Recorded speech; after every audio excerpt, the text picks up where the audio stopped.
यार अफसून, मेरी समझ में नहीं आ रहा ये तुम क्या कह रही हो। क्या तुम मुझे खुलकर नहीं बताओगी ये सब हो क्या रहा है?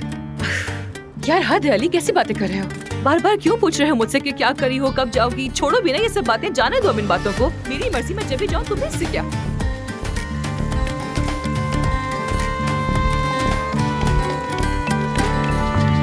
तुम कहते हो चेहरा ही सब कुछ है। इस वक्त ये क्या हो रहा है अफसून?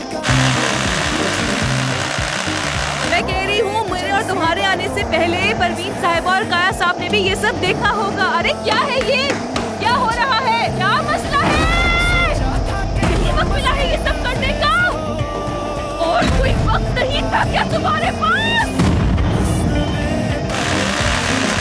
मुझे तुम्हारी आवाज बिल्कुल नहीं आ रही है। आवाज क्या तो कह मुझे रहे भी हो? तुम्हारी नहीं आ रही है अफसून। अच्छा एक काम करते हैं, बालकनी में चलते हैं। वहाँ आवाज कम होगी। आजो आजो आजो। हाँ, हद हो ठीक है, गई चलते यार। हैं।